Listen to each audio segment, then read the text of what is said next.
Ini ngeri sekali ya, tumbalnya itu membabi buta ya. Membabi buta, siapa aja dihajar disikat itu. Ya. Iya. Apalagi pendatang. Malah bikin datang itu yang saya bikin heran itu, pandangan orangnya itu kalau ke orang baru itu kayak sinis gitu. Jadi nggak enak gitu. Kok kayak gini ya, saya bilang sama istri itu.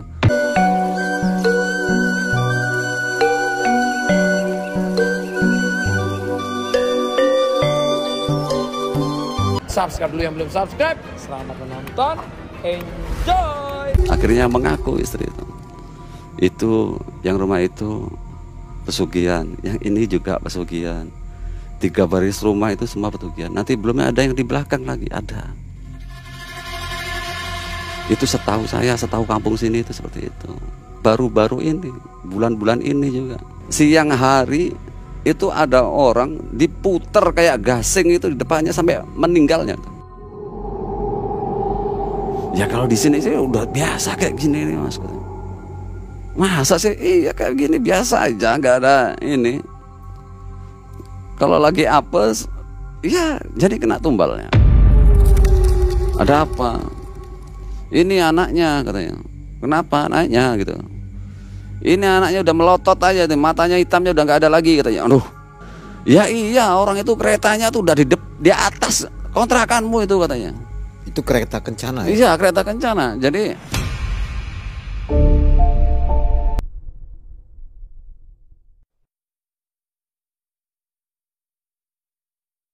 Assalamualaikum warahmatullahi wabarakatuh. Jumpa lagi bersama saya Mang Ei dan tim. Dan kali ini kami akan menghadirkan kisah nyata kembali kepada Anda di sela-sela istirahat Anda malam hari ini. Jadi jangan lupa nonton dulu baru tidur ya.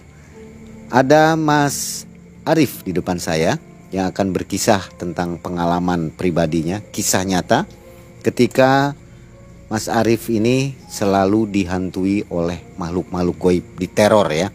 Dan Mas Arif ini tinggal di sebuah daerah atau kita sebut saja kampung pesugihan, di mana orang-orangnya melakukan ritual pesugihan.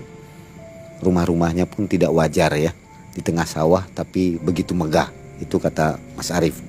Baik, kita ke Mas Arif dulu nih. Apa kabar Mas Arif? baik, Mang Ei. Mas Arif, makasih sudah mau berkisah di Malam Mencekam. Kalau usianya berapa Mas Arif? Sekarang 42. 42 ya? Iya. Putranya udah berapa nih? Udah banyak. Udah banyak. Udah banyak. Ada 14 ya? Oh belum. Profesi apa Mas Arif? Sekarang lagi ngojol aja, nge-grab lagi Ojek online ya. Oh, bagus tuh, luar biasa. Saatnya kita mendengarkan kisah dari Mas Arif sebelum Anda tidur. Oke, silakan Mas Arif.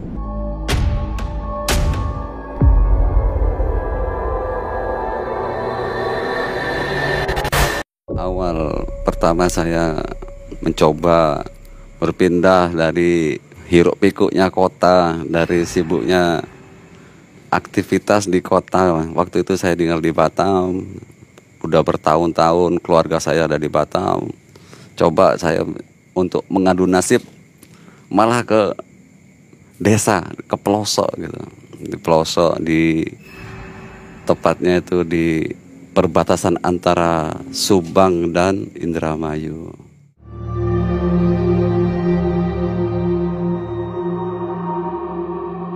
Sekitar tahun 2017 saya dalam perjalanan sih biasa saja. Saya udah biasa merantau kemana-mana gitu.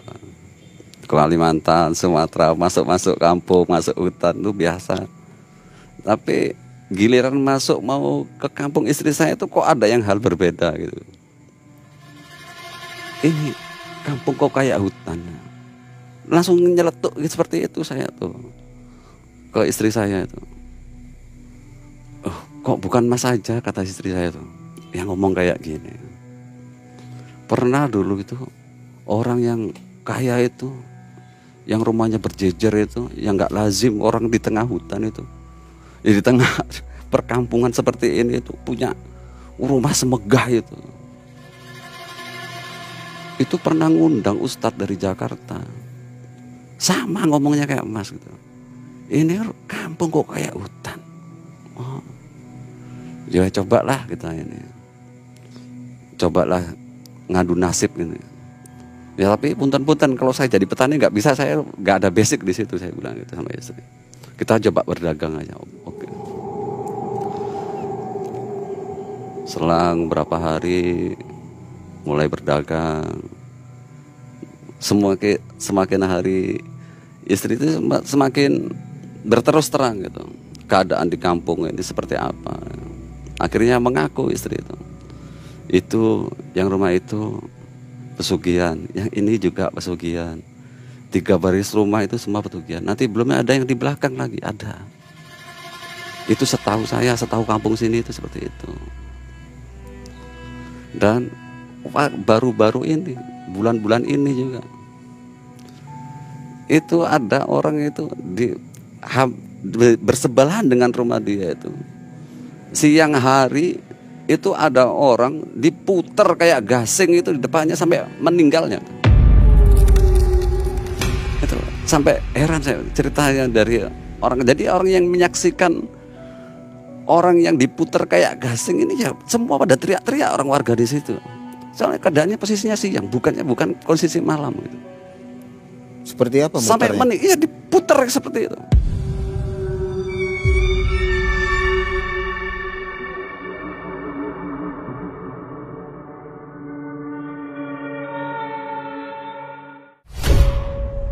Orang ini Tanpa ada yang memutar. tanpa ada yang mengetahui, sampai warga itu yang pada belanja, pada aktivitas seperti biasa lumrahnya orang di kampung itu sampai teriak-teriak kan, kenapa sampai seperti ini, sampai meninggal itu orang seketika itu.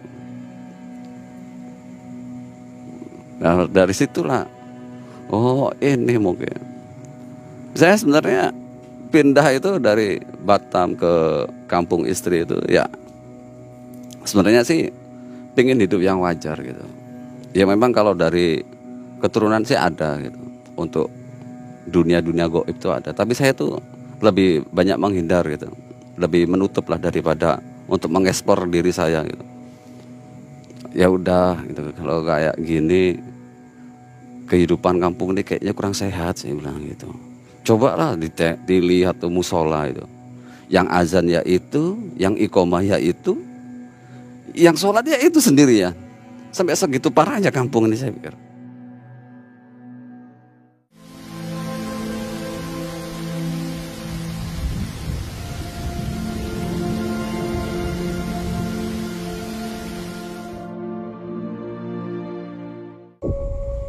Kok seperti ini gitu.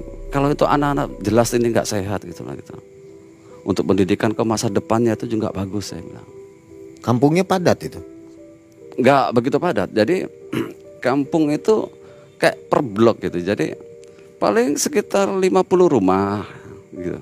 Nanti sawah semua. Nanti seberang lagi perkampungan lagi sekitar ya 30-50 rumah lagi sawah dikelilingi sama sawah-sawah seperti itu. Jadi sampai hawa angin itu aja baunya bau padi. Saya baru ngalamin hidup itu seperti itu. Ini hidup ngirup udaranya aja rasanya kayak bau padi gitu. Ini kampung ini emang kurang lah, kalau menurut saya kurang bagus lah kalau untuk pendidikan anak gitu.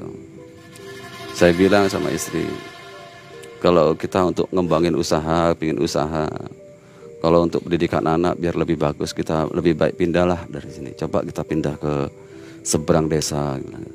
Siapa tahu di sana lebih baik lagi, saya tanya.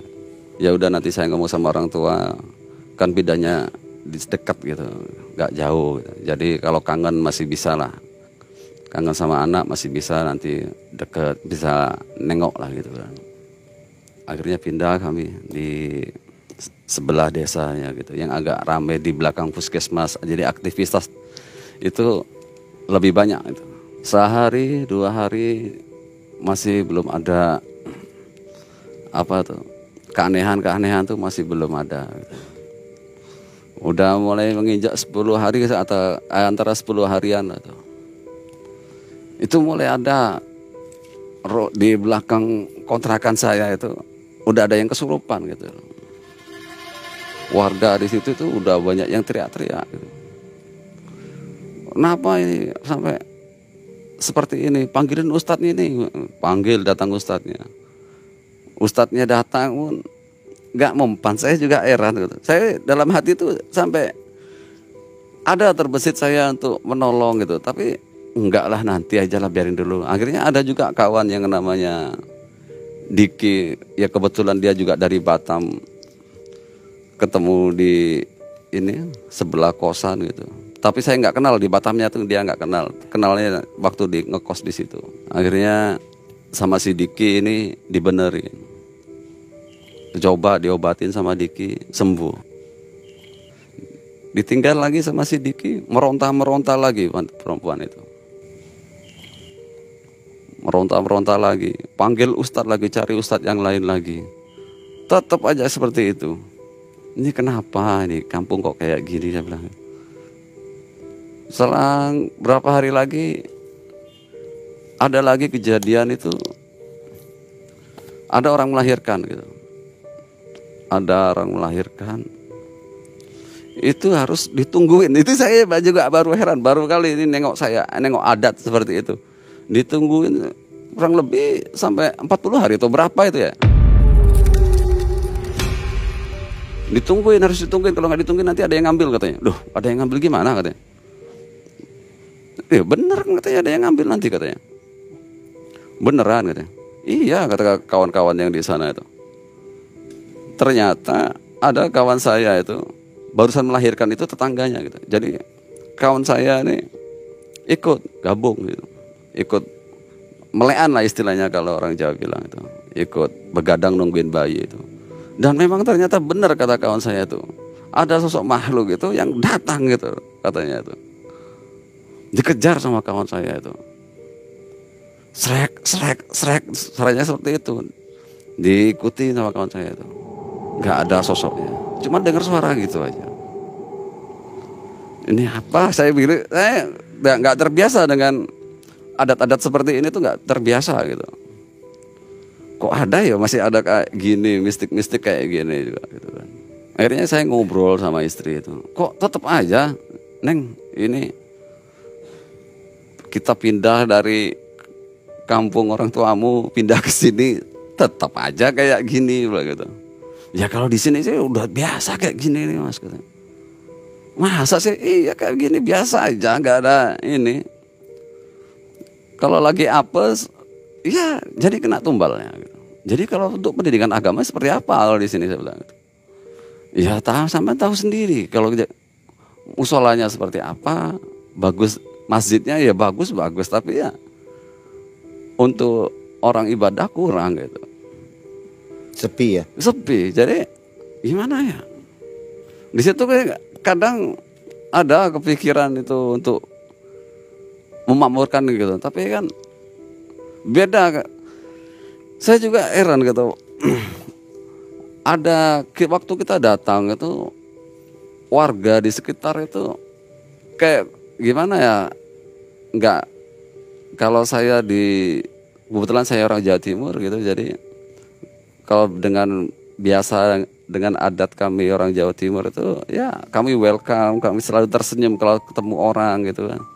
Ini kok beda ya, kampungnya kok pandangan orang itu kok agak sinis sama saya bilang sama istri, kok kenapa kok gak gini ya orang-orangnya ya, kok kurang welcome gitu ke orang baru gitu.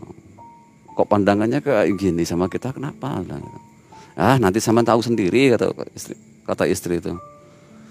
Ya udah, selang berapa hari kitanya sepertinya udah nggak bisa ini di sini juga, saya bilang gitu. Kita pindah dari sana, baik begini juga kejadiannya. Cobalah yuk kita cari yang agak ramean sedikit, yang deket-deket jalan Pantura. Ya udah, sama cari aja dulu, sama keliling dulu sana. Akhirnya saya coba cari kontrakan di daerah yang dekat jalan Pantura. Tanya-tanya sama orang, budgetnya cocok. Ya akhirnya saya ada salah satu bapak itu ya baik, orang yang mau ngantar saya gitu. Yang ini Mas, kalau ini diantarin ke salah satu kontrakan. Kurang cocok walaupun harganya murah tapi terlalu kecil, soalnya saya rumah tangga, ada anak kecil gitu. Akhirnya dicariin rumah kontrakan yang nggak besar, rumah punya Pak Haji itu. Di sebelahnya ada kali, di sebelah kali gitu. Berhubung tempatnya bagus, bersih, agak besar, ya udah saya ambil di situ. Waktu di situ alhamdulillah awal-awal kami jualan di situ, mungkin rezeki kami mungkin mulai bagus di situ. Jualan apa, Mas? Jualan kayak sebelah burger gitu kan, kayak mie setan, banyak lah jualan kayak minuman-minuman. Oh ya, awal saya pindah ke rumah itu, baru dapat sehari, saya udah didatengin sama orang asli situ depan kontrakan saya. Dibilangin, orang baru ya Mas? Iya Pak, baru Pak, mau pindah di sini. Oh iya.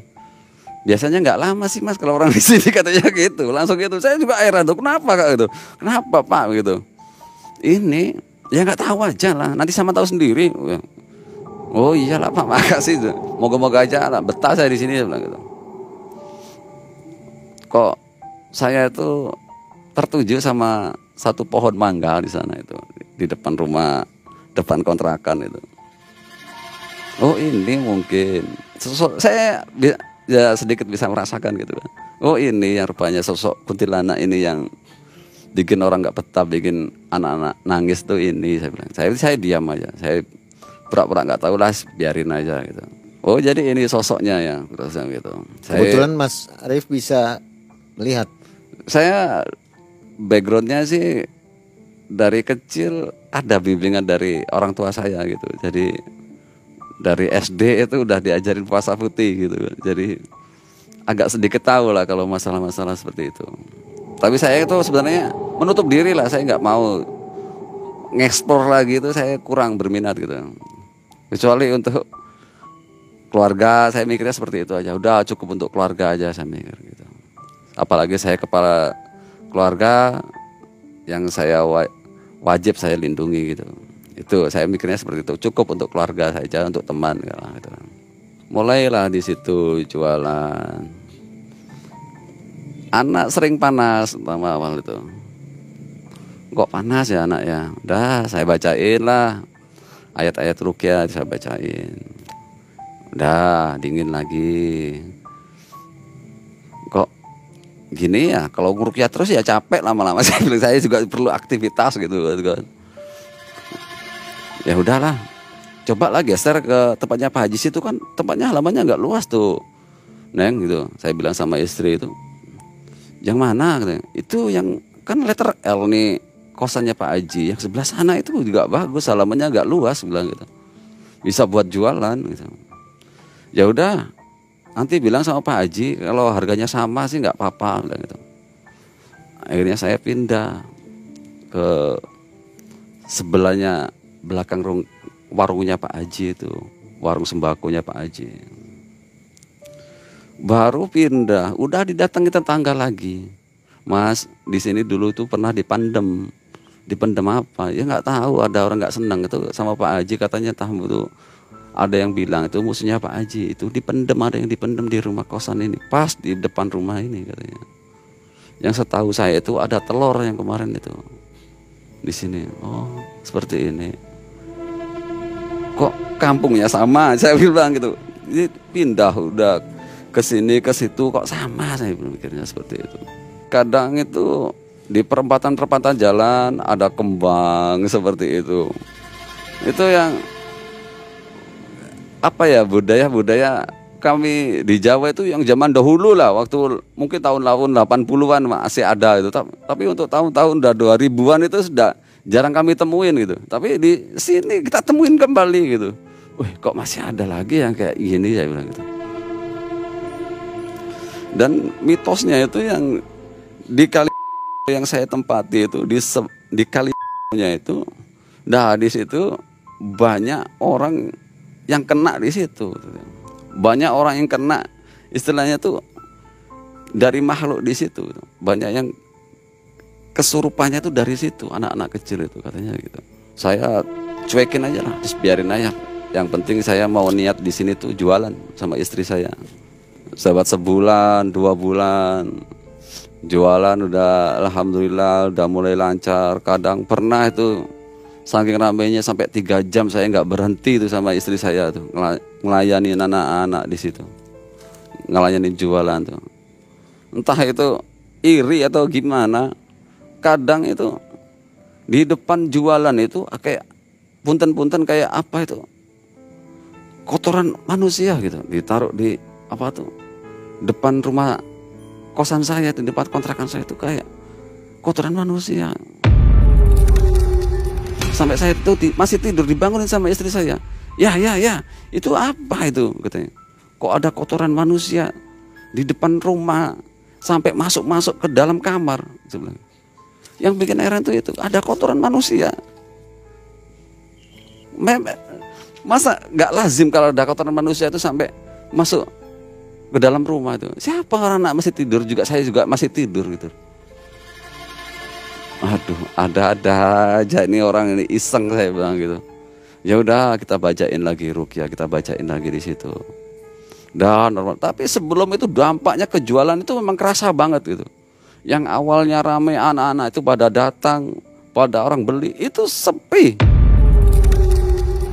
Langsung sepi, omset itu langsung kayak turun drastis. Sampai istri ngomong gimana ya, masa harus diruqyah terus tiap hari kayak gini. Ya mau gimana lagi, tetap saya bertahan di situ, nyoba sambil cari kerjaan baru ya, buat tambah-tambah saya bilang. Istri yang jualan, saya keluar. Selang berapa hari jualan mulai normal lagi. Setelah diruqyah jualan kembali normal lagi. Normal lagi, anak-anak pada datang semua, orang ibu-ibu banyak yang datang. Selang berapa lama lagi sama kayak gitu datang lagi, itu kotoran lagi datang. Ini apa ini maksudnya? Kotoran manusia bukannya kotoran hewan itu. Yang bikin heran itu kotoran ini bisa masuk sampai ke dalam kamar gitu. Bukannya di depan rumah aja tuh enggak, sampai masuk ke dalam kamar gitu. Ini udah pindah ke 1, ke 2 kok kayak gini, sama aja saya pikir gitu. Apa memang budayanya di sini seperti ini, saya bilang mikirnya gitu. Apa memang harus gimana ya? Apa harus dibuka lagi ini?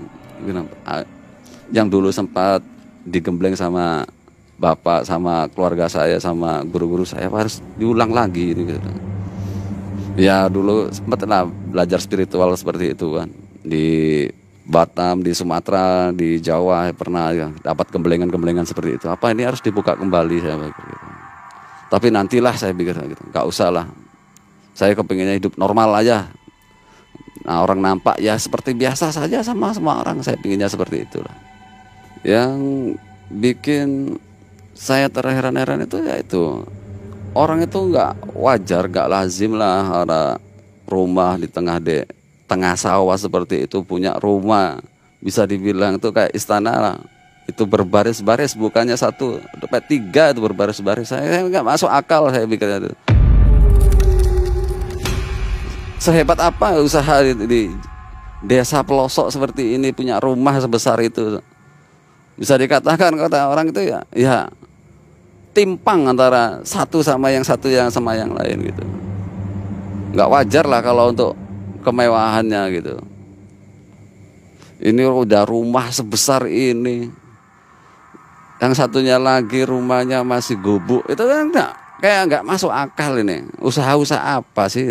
Walaupun tuan tanah itu, emang kalau nggak masuk akal lah. Walau untuk patokannya orang kaya di desa pelosok seperti itu, nggak umum lah, saya bilang mikirnya gitu. Ya akhirnya dapat bocoran dari istri itu, ya emang dia pelakunya seperti itu pelakunya. Ternyata di situ di seberang itu ada ibu-ibu yang udah kena ini, kena itu bukan kena pesugihannya, tapi karena di ini apa namanya tuh, dikerjain, nah istilahnya diteluh lah, disantet sama mantan suaminya gara-gara minta cerai. Itu sampai kayak orang gila.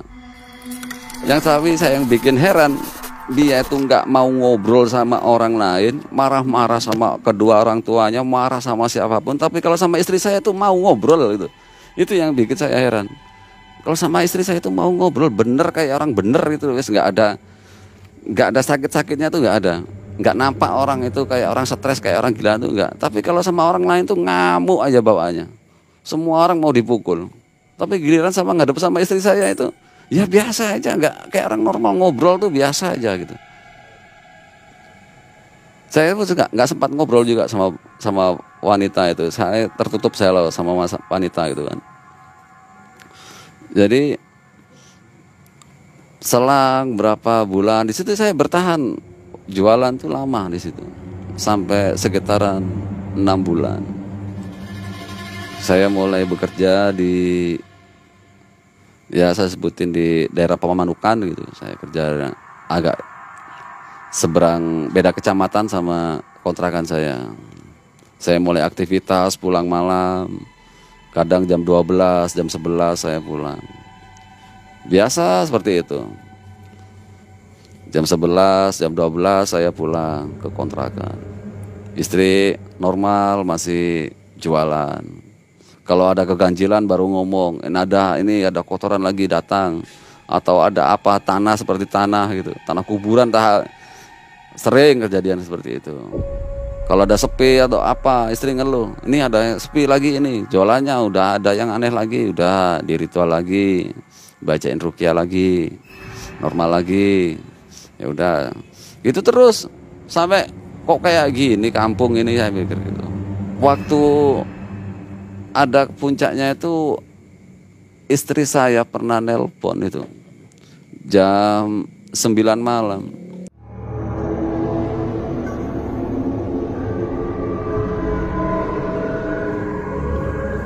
Saya tuh nggak biasa gitu pulang jam 9 gitu. Biasalah istri saya tahu gitu. Saya pulang jam 11, jam 12 pulang. Waktu itu saya kerja parkir gitu di Pamanukan gitu. Saya pulang jam segitu, jam 11, jam 12. Habis parkir saya kadang masih nge-grab gitu kan. Buat tambah-tambah lumayan gitu. Sambil ngumpul sama anak-anak. Kebetulan itu nggak disangka-sangka istri saya tuh jam 9 udah nelpon sama saya tuh. Nggak saya angkat. Ngapain jam 9 udah nelpon gitu. Orang biasanya nggak pernah nelpon, saya cuekin.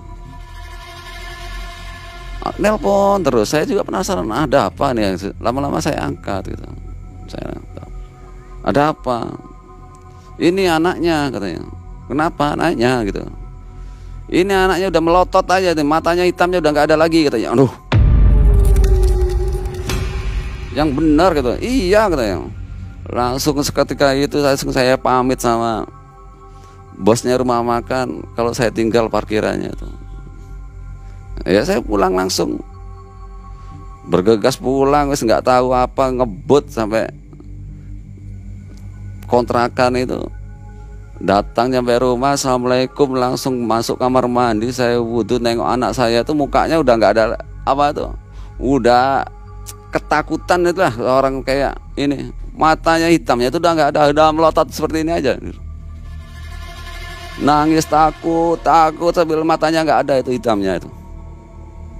Astagfirullahaladzim gitu. Sampai segininya ini kata.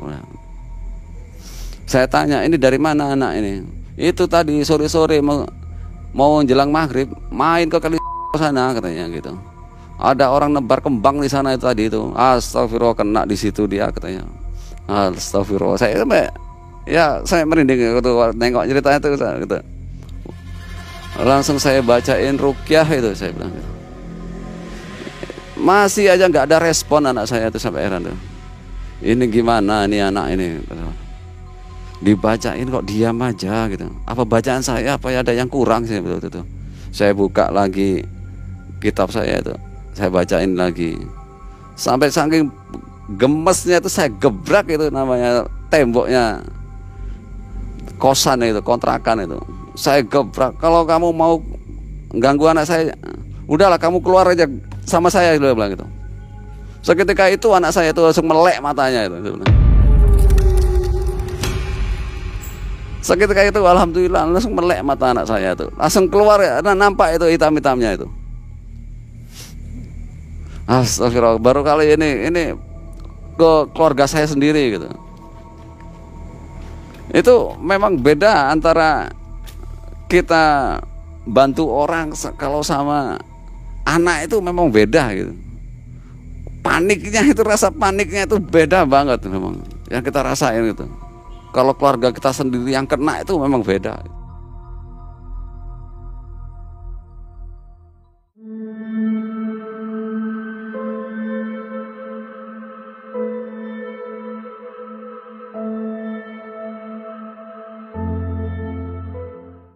Kita itu kayak nggak bisa mikir gitu. Kalau anak kita sendiri yang atau keluarga sendiri gitu yang terkena gitu. Ini sebelumnya itu sampai istri itu udah nelpon ke uaknya itu. Wah, anak saya ini wah, matanya udah putih aja nggak ada hitamnya nih.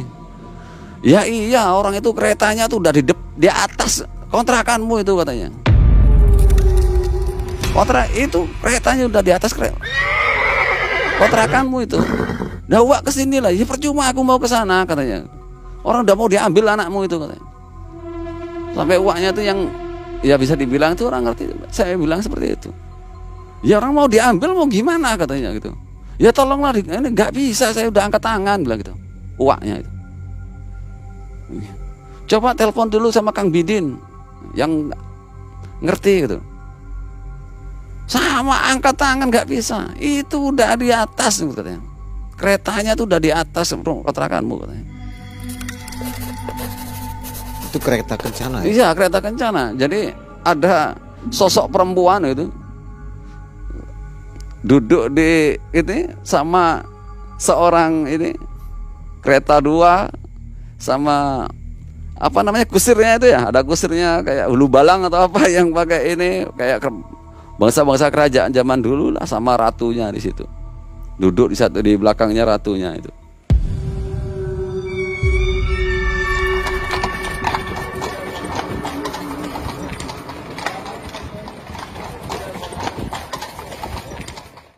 Saya pribadi itu kadang detail gitu nengoknya, tapi kadang beda Mang I. Jadi kalau kepanikan kalau kita bantu orang sama keluarga itu beda Mang I, bener beda, kayak blank.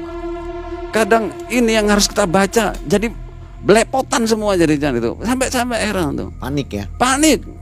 Jadi kadang itu yang bikin blank itu di situ, sampai saya tuh udah hafal, sampai saya tuh buka kitab lagi, saya buka kitab lagi, apa bacaan saya itu salah gitu. Ini bacaan saya ini udah benar gitu, tapi kayak di sini tuh gimana ya, mungkin rasa panik itu yang bikin ini. Sampai ujung-ujungnya itu saya baca lagi sampai saya gebrak itu tembok kosan itu.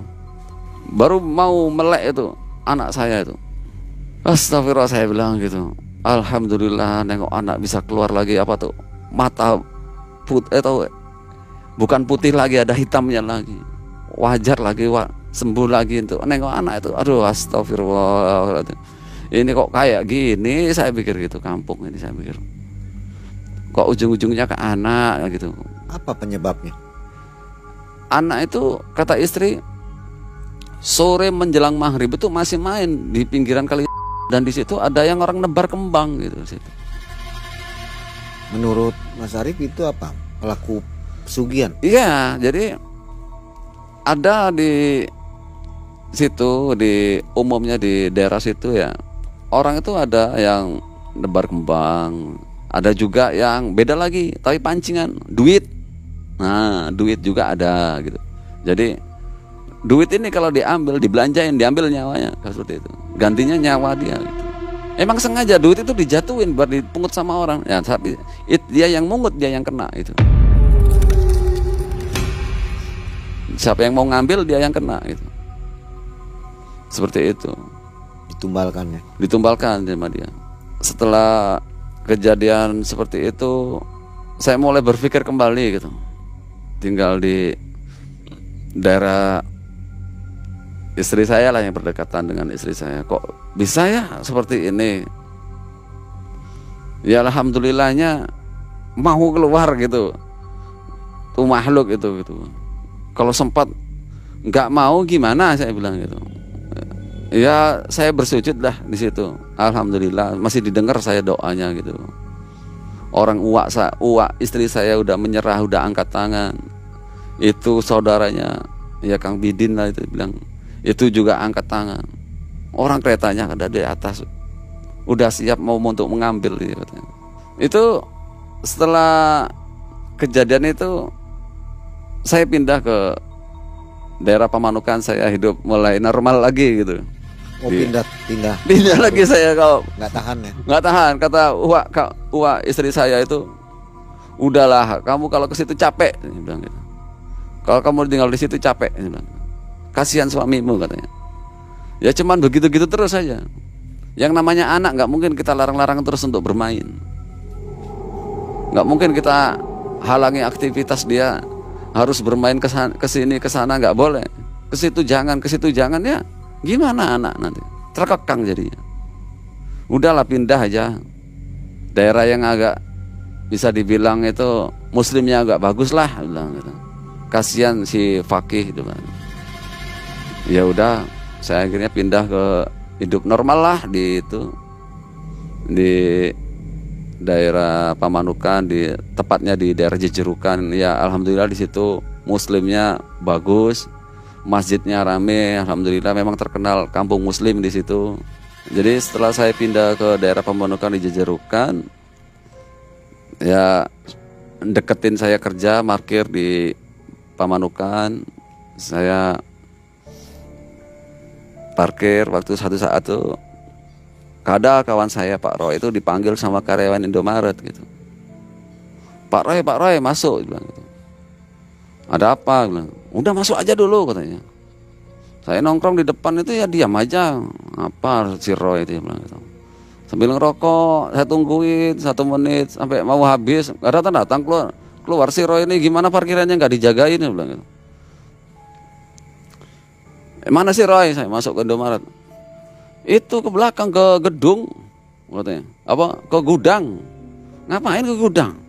Itu ceweknya kesurupan gitu. Kesurupan apa lagi? Itu yang biasa di sini kesurupan tuh katanya. Astagfirullah. Di situ kejadiannya waktu itu mungkin pengaruh dari ini ya, parkir ya. Jadi parkir lagi sepi begitu. Ada pula kejadian seperti ini. Sini biar ku tampari sini ya. Saya bilang seperti itu. Ya keceplosan aja saya bilang seperti itu. Sini biar saya tampari sini gitu. Saya masuk ke gudang, nengok anak itu udah nangis gini aja, seperti ini aja tuh, udah ketakutan, nangis aja itu. Tanya nangis, namanya siapa anaknya? Ya kita samperin aja, namanya Sinta, anak keturunan Cina waktu itu. Saya pegang tangannya, saya bacain ruqyah, sembuh anak itu, melek nengok saya, kaget terus dilepas kayak gini. Nah itu dilepas, langsung dipegang sama ini calon suaminya. Ya ini tadi dibantu sama omnya. Oh ya baru sadar itu, makanya seperti itu. Dan ternyata di situ banyak sebelumnya tuh setiap karyawan tuh pasti kesurupan tuh sering di situ. Sering kesurupan di situ makanya di Indomaret itu. Yang di hadapannya parkiran saya parkirnya itu di salah satu rumah makan gitu. Jadi berhadapan sama Indomaret itu, cuman seberang jalan seperti itu. Jadi pindah kemana aja selalu menghadapi masalah. Ya, berbenturan dengan dunia seperti itu. Ya. Selalu padahal dihadiri. Ya kalau saya pribadi itu sebenarnya pinginnya hidup normal biasa aja, jalanin hidup tuh ya biasa aja. Ibadah ya ibadah, nggak perlu yang berbau-bau seperti itulah. Ternyata semakin kita hindari, semakin kita menjauh, malah kayak kita dideketin gitu loh sama apa itu. Sampai saya juga heran sampai, duh kok bisa ya seperti ini gitu, sampai dideketin sedekat-dekatnya kalau gitu. Sampai sekarang masih ingat kampung itu? Masih. Dan saya nggak pengen kembali lagi gitu ke kampung itu. Masih seperti itu ya? Masih katanya. orang-orang kawan-kawan saya masih banyak berhubungan sama kawan-kawan di sana tuh masih. Dan masih ada sebagian orang yang mau minta tolong ada gitu. Tapi saya belum ada berniat untuk ke sana. Walaupun saya janji suatu saat pasti ke sana gitu. Nemuin kawan-kawan saya di sana gitu. Ini ngeri sekali ya, tumbalnya itu membabi buta ya. Membabi buta, siapa aja dihajar itu. Disikat ya. Iya. Apalagi pendatang. Malah bagi datang itu yang saya bikin heran itu pandangan orangnya itu kalau ke orang baru itu kayak sinis gitu. Jadi nggak enak gitu. Kok kayak gini ya, saya bilang sama istri itu. Ya nanti tahu sendirilah. Jawaban istri cuma seperti itu aja. Ya nanti tahu sendirilah bilang gitu. Cuma seperti itu aja. Jadi memang benar di situ pendatang jarang ya. Ya ada, tapi rata-rata nggak betah sih. Sebentar-sebentar. Iya. Akhirnya sekarang Mas Arif setelah pindah ke mana? Cirebon ya? Ya sekarang di Cirebon. Sudah aman-aman saja. Ya alhamdulillah, walaupun ada sedikit kejadian, ya ada tapi nggak seserem di situlah. Gitu. Masih normal lah, masih banyak tempat-tempat ibadah tuh masih rame, masih enak lah betah di sini, masih adem saya pikir. Mas Arif asal dari mana? Saya dari Malang, Jawa Timur ya. Jawa Timur. Udah lama berarti tinggal di Cirebon merantaunya. Masih setahunan. Oh, ini baru nih. Masih setahun ya di sini. Baiklah.